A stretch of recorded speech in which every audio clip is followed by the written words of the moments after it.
नमस्कार। आज जो हमारे साथ शख्स जुड़े हैं वो परिचय के मोहताज नहीं है।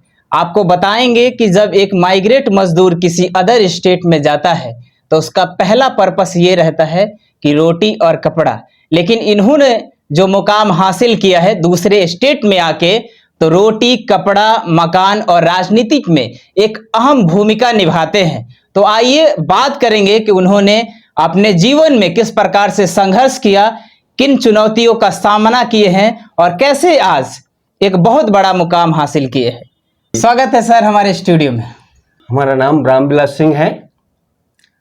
हम बिहार से बिलोंग करते हैं, समस्तीपुर डिस्ट्रिक्ट। सर, जब आप माइग्रेट होके बिहार से सबसे पहले आप जब हैदराबाद में आए तो आपके पास क्या गोल था और किस कठिनाइयों के सामना करना पड़ा सर? सबसे पहले मैं 1989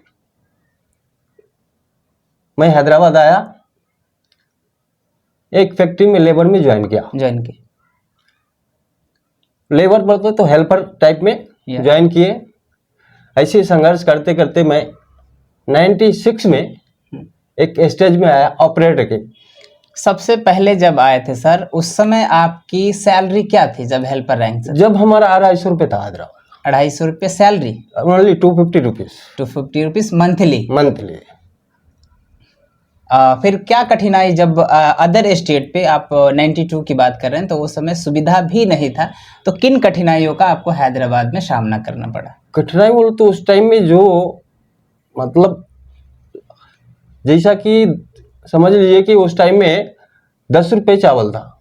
10 रुपये बोले तो अभी का हिसाब से वो 10 रुपये बहुत महंगा था। बहुत महंगा कि 250 रुपये में हम क्या क्या करेंगे। रूम रेंट देना है, महीने भर का राशन जी। फिर वो संघर्ष करके फिर 96 में आके एक स्टेज आया हमारा। उस समय 1996 में आपकी सैलरी क्या हुई जब आप एक स्टेज पे आए? स्टेज पे आए तो एक ही बार हमारा 2300 रुपया सैलरी। 2300 रुपया? 2300 रुपया।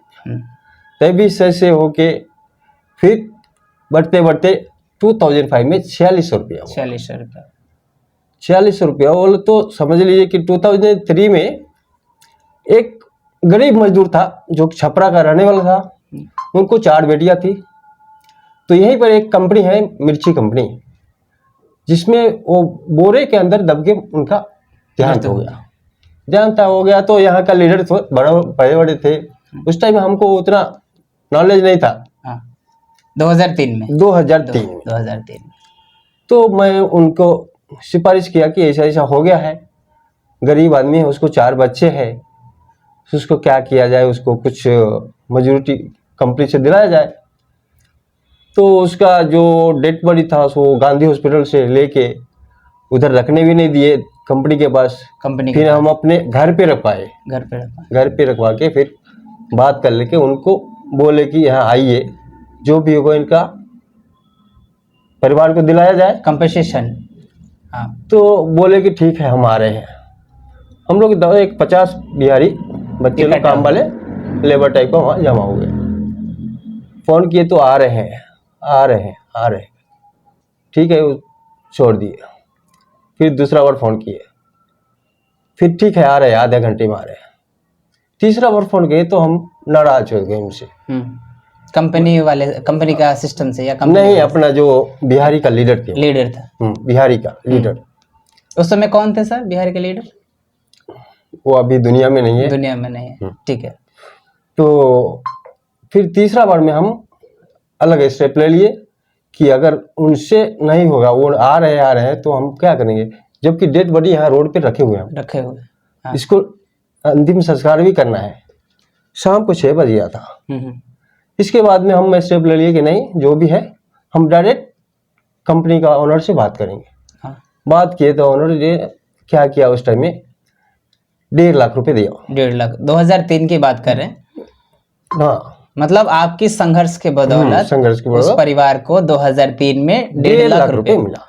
हाँ। 1.5 लाख मिला। तो उन्होंने बोला कैसा देना है। हमने उनको एक ही कि उनको परिवार का नाम पे दिया जाए। कि इसमें से कोई इधर उधर गोलमाल नहीं करना है। जैसे बिचौलिया होते हैं, हाँ। कंपनी से लेते हैं हाँ। और कमीशन काट के खा जाते हैं, परिवार को बहुत थोड़ा राशि मिलता है। हाँ, तो ऐसा नहीं, हम उनका परिवार को मिलना चाहिए। हम्म, तो उनको 1.5 लाख रुपया राशि उनको परिवार का नाम पे एक डीडी बनाया गया, हम्म, उनको हैंड ओवर कर दिए। इसके बाद उन्होंने 20,000 रुपये उनका काम क्रिया के लिए दिया गया। हम्म। उनका काम क्रिया मतलब आपकी संघर्ष के बदौलत टोटल 1,70,000 रुपया, 1,70,000 रुपया। वो परिवार अभी भी सुरक्षित है। सुरक्षित है। तो वहीं से आपको आया कि हम अपने स्टेट के लोगों को या जो माइग्रेट मजदूर है वहां के लोगों के लिए कुछ आवाज उठाया जाए। आवाज उठाए, और एकदम हमारे पास नहीं मालूम, हम ऊपर वाले एकदम ताकत आ गया कि अब हम अपने बिहारियों के लिए लड़ेंगे। लड़ना है बिहारियों के लिए, ये जो भी माइग्रेट मजदूर अदर स्टेट से आते हैं सारे के लिए लड़ रहा है। सारे के लिए कोई ऐसा नहीं है कि वो हमारे जाति भेदभाव कुछ भी नहीं है। ओनली मजदूर है। ओनली मजदूर है। जो भी आया, अब बिहार से आने वाले यहाँ करोड़पति भी हैं। हाँ है, बहुत सारे लोग। और अभी भी गरीबी है, गरीबी कभी मिटने वाला नहीं है, क्योंकि सब जितने भी आदमी हैं, जितने बड़े बड़े आदमी हैं, नेता लोग हैं, वो गरीब के ऊपर ही लड़ते हैं, लेकिन गरीब का कुछ होता नहीं। तो वहीं से आपको आया कि हमें गरीब के लिए लड़ना चाहिए। तो फिर ये गरीब सेवा संघ आपने शुरू किया या किसी और का? ये है गरीब सेवा संघ, हम वहां से जो 2015 में, इसके बीच में तो हम जो भी जो हमारे पास आए उनको हम तो भगवान तो है नहीं कि कहाँ पर किसको हो गया, कोई लेबर को क्या हुआ या कुछ एक्सीडेंट हो गया। हम तो भगवान नहीं, हमको तो कोई आएगा बोलेगा तभी हम उसका स्टेप मतलब जब कोई आया आपके पास तो आप फाइट करते। तो इसके बाद में फिर 2015 में हम इसका, क्योंकि गरीब सेवा संघ का ऑनर कौन है, मतलब हेड कौन है? हेड मैं हूँ। आप ही? हम ही उसका स्थापना हम की, मैं खुद किया हूँ। कैसे मन में आया कि एक ऐसा संस्था, वो भी आप दूसरे स्टेट से हैं, यहाँ के पॉलिटिकल प्रेशर या लोकल लीडर का प्रेशर हो, और आपको मन में कैसे आया कि हम मैंने एक गरीबों के लिए एक सेवा संस्थान शुरू करें? तो ऐसा है, यहाँ पे बहुत सेवा करने वाले हैं, अपने अपने संघ का नाम लगाए हुए हैं, बहुत संघ है, लेकिन उसी टाइम में हमारा एक दिल में आया कि हम एक अलग करें, कि हम तो अमीर है नहीं, हम करोड़पति है नहीं, हम किसी को अगर कुछ गरीब बच्चे को कुछ हो गया तो जितना हमसे हो सकता उतना ही, मतलब ये दिल में उत्साह था कि गरीबों के लिए हमें कुछ करना है। बस हमको अगर किसी को कुछ हेल्प होता है तो उस करने में हमको बहुत मजा आता है। हाँ। और वहीं से शुरू हुआ गरीब सेवा संघ की कहानी। वहीं से कहानी शुरू हुआ। इसके बाद में जो भी जितने भी आए हैं, अभी हमारे पास जो भी है पेपर का, न्यूज़पेपर ही हमारे पास, वार्ता पेपर में जो आता था वो पूरे हमारे पास अभी तक तकरीबन कितने लोग ऐसे होंगे जो आपके पास आए और निराश नहीं लौटे हैं? देखिए, कुछ आंकड़ा? अभी हमारे पास से कोई निराश नहीं, उनका जो भी आए उनका समाधान 100% किया हूँ। क्योंकि हैदराबाद ही नहीं बल्कि अदर स्टेट का भी एक आंकड़ा है या समस्या रहता है कि कोई मजदूर 10 दिन 20 दिन काम करके छोड़ता है तो उनको पैसे नहीं दिया जाता है। ये खास करके मतलब जेन्युइन मुद्दे हैं। तो या किसी को चोट लग जाता है, हाथ पैर कट जाता है, तो उसे बहुत ज़्यादा पापड़ बेलना पड़ता है और लास्ट में जो यूनियन होता है घपला करके या कुछ भी कहिए, बहुत कम ऐसे आंकड़े आपको देखने को मिलेंगे कि सही परिवार के पास सही अमाउंट मिला। तो अभी तक तकरीबन आप ऐसे कितने लोग होंगे जो आपने सहायता किया? कम से कम तो एक 15-20 आदमी तो जो डेथ हो गए, और यहाँ से हम बिहार डेथ बॉडी को यहाँ से एम्बुलेंस में भिजाए हैं, और जो यहाँ पर कोई कंपनी में डेथ हुआ उसका यहाँ दाह संस्कार किए सो। ऐसा रिसेंटली अभी मतलब ऐसे सैकड़ों आदमी आए आपके पास, मतलब जो आया वो आपसे खाली हाथ नहीं? हम खाली हाथ जाने नहीं देंगे। हम गरीब सेवा संघ स्थापित करके जब आपने शुरुआत किया तो जो पॉलिटिकल प्रेशर होता है, जो लोकल लीडर होते हैं, क्या उन लोगों का किसी प्रकार से प्रेशर आया? बहुत प्रेशर आया हमारे ऊपर, क्योंकि आप अदर स्टेट से। बहुत प्रेशर आया, क्योंकि इनको कैसा दबाया जाए, बहुत प्रेशर आया, लेकिन हम हारने वाला बेटा नहीं है। हम डट के ठहरे, और आज भी डट के हूँ और डट के रहूंगा। आज भी काम करती है गरीब सेवा हाँ, संघ करती पूरी है। ईमानदारी से? पूरी ईमानदारी से। तो 1 रुपए कोई अगर बोल दिए, आज 10 साल से गरीब सेवा संघ हो गया स्थापित किए हुए, कोई अगर बोल दे कि 1 रुपया गरीब सेवा संघ खाया होगा, हाँ। तो हम जो बोले वो अभी भी पॉलिटिकल प्रेशर आता है सर? आता है। और उन मजदूरों को क्या कहेंगे जो मजदूर थक के हार के ये सोचते हैं कि मुझे अदर स्टेट में काम नहीं करना चाहिए? आप एक मिसाल हैं सर, मजदूर के रूप में आए और आज यहाँ एक मान लीजिए अदर स्टेट में एक स्तंभ की तरह खड़े हैं, तो क्या कहेंगे उन मजदूरों के लिए कि जो थक के हार के ये लड़ाई लड़ रहे हैं? मानता हूँ कि माइग्रेट होना या पलायन होना एक बहुत बड़ा दुखद चीज़ है कि गरीबी की वजह से हम लोग पलायन करते हैं, तो उनके लिए क्या कहेंगे?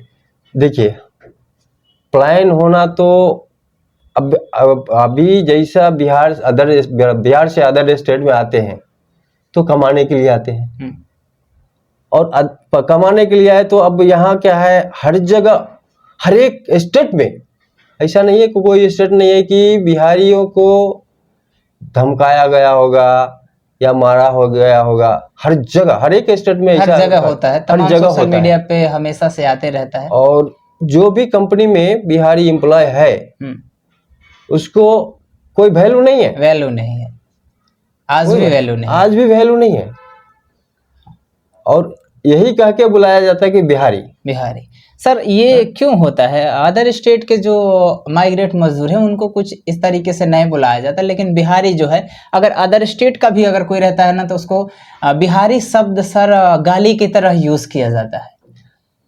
गाली की तरह यूज किया जाता है, ये तो मानने वाली बात नहीं है। हमने, क्योंकि हम बिहार से हैं तो हमको बिहार के ऊपर तो गर्व है, गर्व होना चाहिए।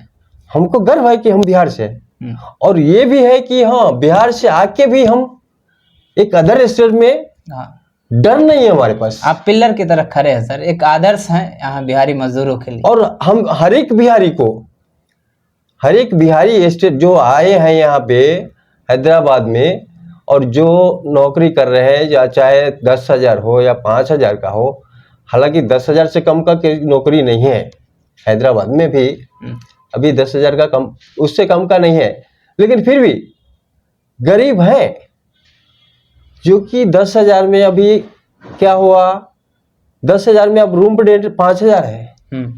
यहाँ पे रूम रेंट बहुत ज्यादा महंगा ज्यादा है, तो अभी बचाएंगे क्या, परिवार को क्या भेजाएंगे? अभी हम सर छठ में, उनका नाम याद नहीं आ रहा है, यहाँ पे अभी एमएलए हैं, उन्होंने भाषण दिया कि हमने कोरोना में बहुत सारे लोगों को हेल्प किया। यहाँ बिहारी मजदूर फैक्ट्री को संभालते हैं, लेकिन उनकी जो सरकारी निर्धारित मजदूरी है उनको लागू नहीं कराया जाता है। ये सबसे बड़ी समस्या हर स्टेट का, तेलंगाना और आंध्रा का नहीं है, पूरे भारतवर्ष की है।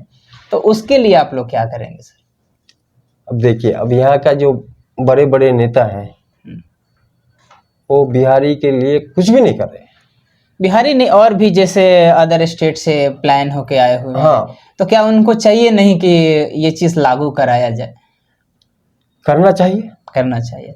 हम सुने उनका स्पीच सुने, बहुत अच्छा भाषण दिए हैं। और है ऐसा कुछ नेता हैं जो आवाज उठाते हैं, आवाज उठाते हैं और करते भी हैं। करते भी हैं।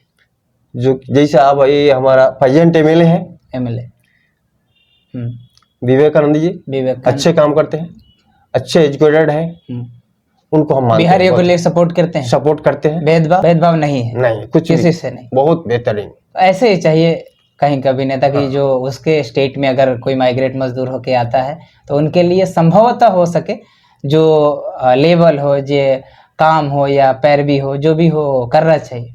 बहुत अच्छे तरह से करते हैं वो, और ऐसा नेता होना चाहिए, हाँ, एकदम होना चाहिए, हर स्टेट में होना चाहिए। बहुत सारे देखे होंगे कि वहाँ के एमपी एमएलए ही ये धमकाता है, बिहारियों को गाली देता है, सार्वजनिक मन से गाली देता है, तो ऐसा नहीं होना चाहिए। ऐसा तो अभी तक उनका नाम तो नहीं सुना हूँ। नहीं, बहुत आप देखे होंगे सोशल मीडिया पर, कोई किसी न किसी पार्टी के जो लीडर होते हैं सोशल मीडिया, ऐसा है कि जो अभी जैसा समझिए कि प्रेजेंट एमएलए है, उन्होंने नहीं धमकाते किसको। हो सकता है उनका नीचे वाले कोई ऐसा कर सकता है, लेकिन उनका नाम लिए तो हम तो नहीं मान सकते। हाँ, जैसा कॉर्पोरेट है, उनका नीचे वाले कोई भी नाम बदनाम कर सकता है, लेकिन और यहाँ पे खास करके आंध्रा और तेलंगाना में जो जैसे मुंबई और दिल्ली में है, बिहारियों के साथ बहुत ज़्यादा अत्याचार होता है, तो यहाँ के आंकड़े बहुत कम है सर। यहाँ अब देखिए, जैसा मैं मानता हूं कि हैदराबाद में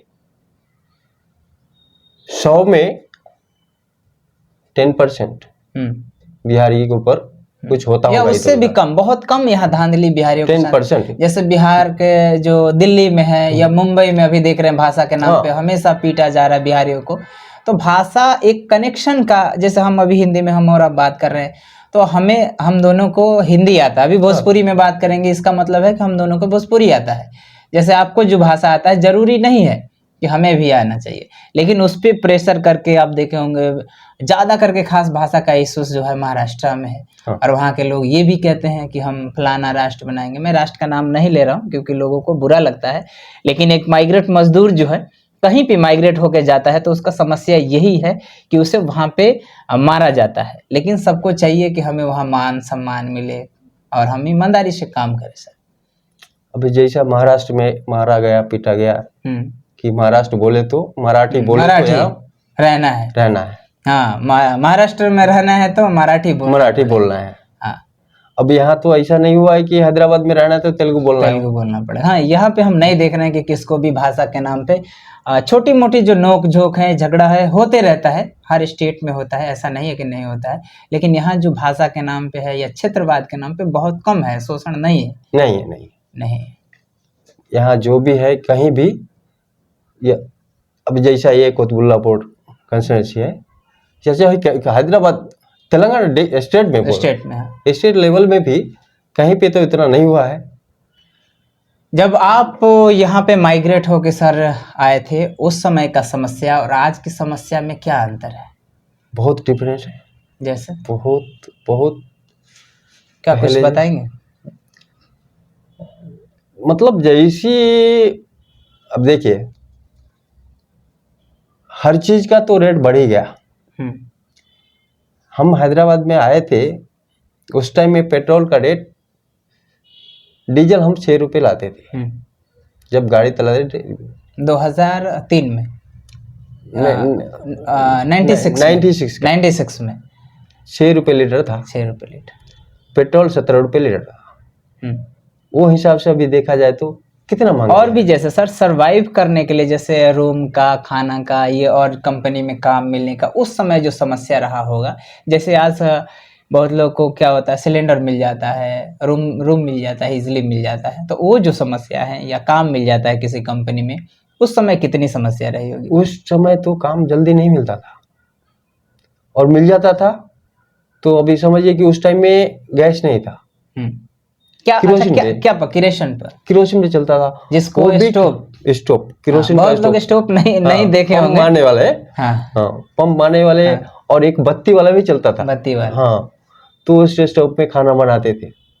और बहुत, अब वो किरोसिन के लिए भी ढूंढना पड़ता था मार्केट में। अब तो इजीली किसी भी दुकान पे मिल जाता है। अभी तो और किरोसिन खत्म हो गया, अभी जल्दी नहीं मिल रहा सर। उस टाइम में तो क्या होता है, एक दिन पहले बोलना पड़ता था कि दुकानदार को कि कल मैं इतना चाहिए, 10 लीटर होना। तो फिर लेके जाते थे। किरोसिन पे खाना बनता था उस टाइम में। गैस का तो सुविधा ही है, समझिए कि आपको 2000 के बाद हुआ है। 2000 के बाद आया, मतलब पहले से जो संघर्ष था वो बहुत ज्यादा कम हो गया। बहुत अच्छा संघर्ष करके लेकिन हम समझते हैं कि हर स्टेट से अच्छा, हर स्टेट से बेहतर हैदराबाद है।